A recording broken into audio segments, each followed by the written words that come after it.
Hey guys, it's Paul from Ashen Phoenix. It is New Comic Book Day for the week of June 13th, and we're going to get started right now. It's getting a little bit closer. Tickets are starting to move. So if you are coming to CosBrewCon in Vineland, New Jersey, don't forget to follow the link in the description to grab your tickets before they sell out, because I got a feeling this actually is going to sell out. I'll be there. Tim's going to be there.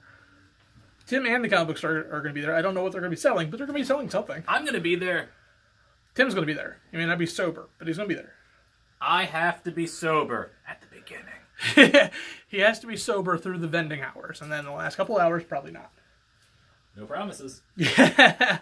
Hey guys, Tim from the comic book store in Capes and Scowls, and I want to tell you about some trades. New this week, we have The Flash, Volume 6. I like the cover.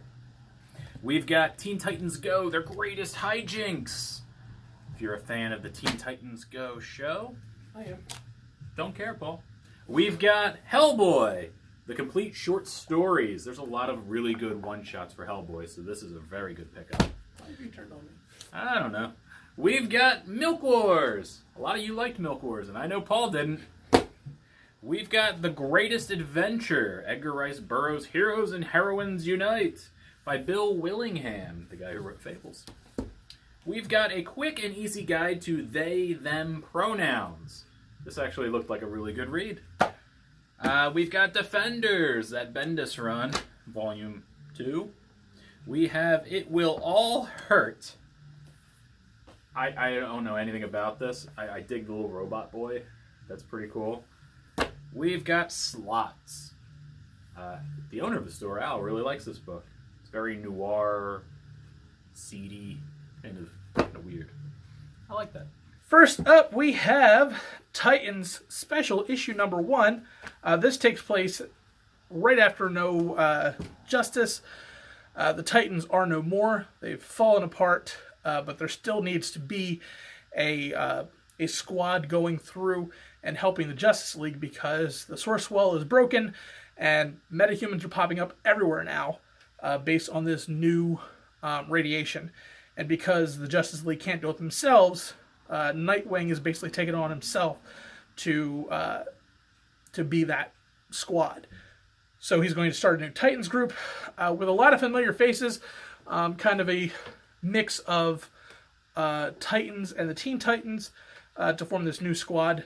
And it was decent. I'm going to read it. I'm going to read issue 23 to see how that goes. Dan Abnett is still writing it, so the writing's still been solid throughout the entire series. So it was worth picking this one up. All right, first up, I chose to read. I picked all my books because there was writers I liked. All right. Nancy Drew, number 1. Nancy Drew? It's by Kelly Thompson. Kelly Thompson is amazing. She's the one who was writing Hawkeye with Kate Bishop and all that. So I don't know as much about Nancy Drew as I do, say, the Hardy Boys, because I read the Hardy Boys when I was young. Because I'm old, apparently, all you millennials. But anyways, they're in this. It ties in with Nancy Drew. It is a mystery kind of thing. The art on the cover, this is the main cover. The art looks nothing like this on the inside. It is more cartoony. I don't know if it's fair to say cartoony, but it's a more basic design. I think if the art looked like this the whole way through, I wouldn't dig it. The book was very good. It had a lot of twists and turns, and it felt like some sort of mystery. So a lot of points for that. It starts off kind of young, feels very young adult, but it gets a little more dark as we get going on. So, cool book. Check it out. Next up, we have Deadpool Assassin number 1. And kind of like Tim, who picked all of his stuff based on the artist, I picked this one off based on the art. No, you did writers. I did writers, buddy. You did writers. I did backwards. Art. That's okay. This is Mark Bagley art. I love Mark Bagley because I'm a Spider-Man fan, and he was my first introduction into Spider-Man, and then I went back to the Larson and Todd McFarlane. But I love Mark Bagley art, and that's why I gave this one a chance. It was a decent book. I mean, it's Deadpool, so it's kind of what you expect from Deadpool. He's an assassin. He's a merc for hire. He's a merc with a mouth, and he wants to retire. So this is basically him trying to do enough jobs so that he can buy an island and go away. Will that work? Will it not work? We don't know. I don't know if this is a mini or this is a new series that's going out. You never kind of tell because the Spider-Man Deadpool series was supposed to be a mini, and it sold so well it became it's like 40-ish issues in now. Yeah, it's something like that. Late 30s, I think. Yeah. So this may be a mini, or it may end up being the new series. But it was worth checking out. Colin Bunn did a decent job. It's tough to kind of go back from this, what we had Scotty Young, which I think is a little bit more suited as far as a writing style for Deadpool. But it was good enough to check out. Although the $5 price tag might scare you off. But if you really like Deadpool, you'll check this one out. Next up, I read By Night from Boom. It's by John Allison. John Allison is the guy who writes Giant Days, and Giant Days is quickly becoming my favorite book. I love Giant Days. This is about two friends that kind of lost touch and they reunite after many years, and they go into this weird abandoned warehouse kind of thing to do a documentary because they like documentaries. It was one of the things they always wanted to do, even though they've kind of moved on with their lives. It has Allison's really good style of dialogue and one-liners and weird little jokes in there kind of to break up the seriousness. I don't know that I like it as much as Giant Days, but it definitely had a cliffhanger that I'm interested in seeing where it goes. It's not what you think it is, and I mean that in a good way. So check out By Night. All right, this week I didn't really have a pick of the week. I mean, everything was good, but nothing was such a standout that I really loved it. But we have Oblivion Song issue number 4, and I love the series. I love the book.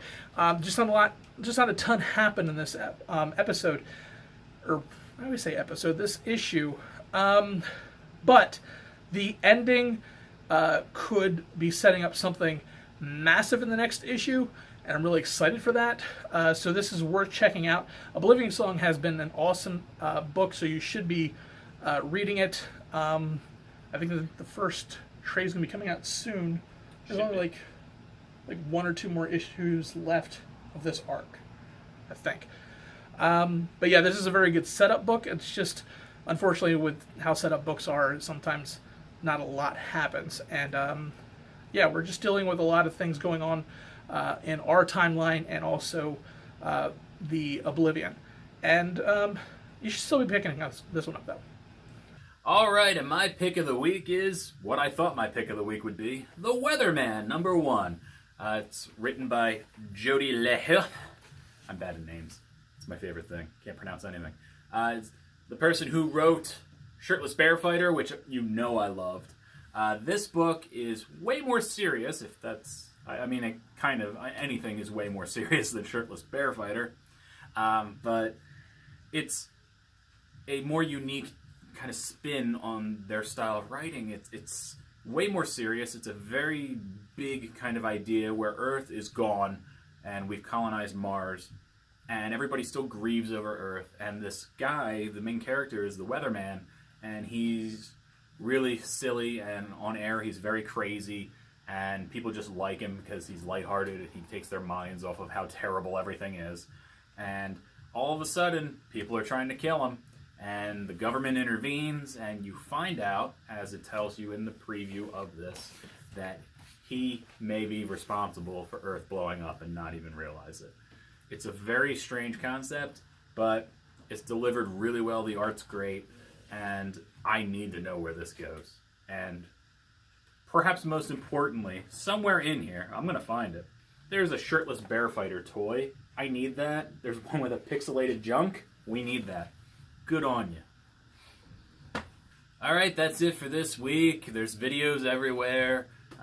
If you go to Capes and Scowls, I just painted there's a video of me painting. Did you see it, Paul? No, I didn't. I paint. Nobody knows that. Maybe, Paul, if you love me, you'll put it right here. I know this is where you really like putting last week's video. No, you put that video here. Okay. But if you don't like me, maybe right here, put like a video that has nothing to do with us, like some ducks. Like, could you get like a video of ducks just kind of swimming around? I want that right here.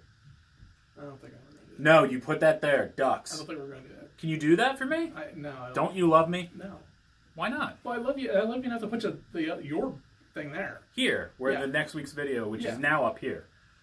No, it'll probably be down there where you want the ducks. No, I'd rather have the ducks. You're not going to get the ducks. Why not? Because you can only have one thing at a time. You want your video or you want the ducks? All right, so put last week's video here and put the ducks over here. I don't even want my video. Wow. Nope. The ducks are that important. I just want some ducks floating around here. You just want ducks floating around. Yeah, I mean, just swimming around having a good time. No foul play. Huh? Dad joke. I can't do that just because of that joke. Come on, please. No, I'll just put your video there. No! The ducks. I want the ducks. I'm not ending this. I want the ducks. Ducks. No. No!